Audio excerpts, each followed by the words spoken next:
Welcome to The Explainer. Today we're diving deep into one of the most ambitious national projects you'll find anywhere on the planet, Viksit Bharat at 2047. This is India's massive 25-year mission to completely reshape its own future. I mean, seriously, think about that question. How do you transform an entire nation into a developed one in just a quarter of a century? It's a huge question, right? And India's answer? Well, it's way more than just a hopeful slogan. It's a detailed operational blueprint for the whole country, designed to turn this audacious vision into a reality.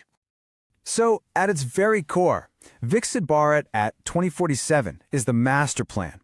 The goal is to build a nation that's not just an economic giant, but also a place with real social fairness and a leader in global technology. And the deadline for all of this? The country's 100th anniversary of independence. Okay, let's get into it. To really wrap our heads around the sheer scale of this ambition, we gotta look at the numbers. These are the big, concrete targets that will define whether this whole thing is a success. First up, the economic engine. The headline goal here is to grow India's economy to a staggering $30 trillion. Now, to put that into perspective, that's almost 10 times what it was in the early 2020s. We're talking about an economy that would be right up there in the same league as the US and China. But, this plan isn't just about the money. Not at all.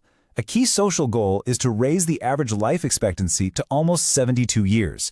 That number, it represents a massive leap forward in public health, in nutrition, and just overall quality of life. It's about bringing living standards much closer to what you see in many developed nations today. And then, looking outward, the goal is to become a global trade powerhouse. We're talking $10 trillion in exports. The mission here is to make Made in India a dominant and, just as importantly, a respected brand in every single corner of the globe. So you're probably wondering, how in the world do they plan to achieve all this? Well, let's get into the strategy. The whole structure is built on 4 key pillars of Indian society. Now, what's so fascinating about this is the foundation of the strategy. This isn't some generic top-down plan. No, it's built by focusing on 4 specific groups that are seen as the critical engines for growth: the youth, or Yuva, the poor, or Garib, women, makeinindia, and farmers, the Annadatta.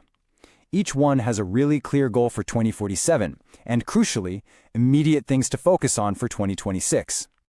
Now, to really power up those 4 pillars, the plan introduces what it calls 3 core duties, or kartavya. You can think of these as the engine that's going to drive this entire mission forward, and they were laid out in the 2026 Union budget.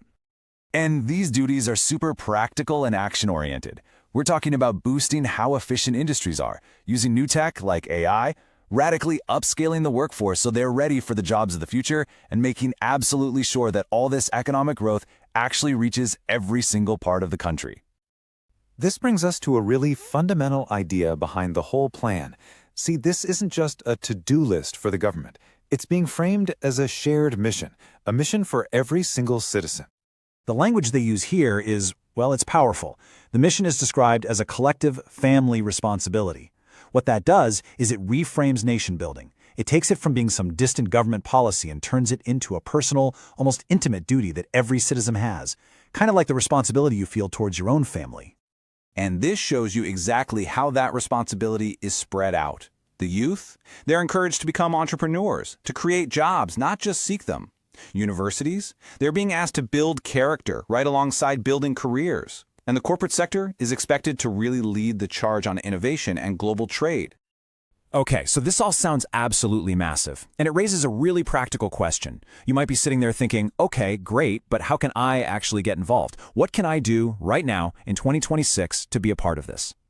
Well, the plan actually lays out some very clear official ways for you to participate. You can literally register for government projects on the MY Bharat portal. You can submit your own big ideas directly through MyGov. You can keep an eye on how your own state is doing, or you can join the national environmental movement, Mission Life.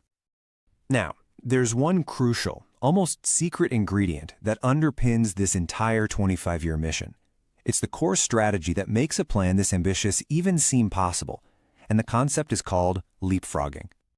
So here's the big idea. India isn't planning to follow that slow, step-by-step development path that so many other countries took. Instead, it's using its incredible digital public infrastructure. Think of things like the UPI payment system that everyone uses, or the Aadhaar digital ID, to literally skip entire stages of development.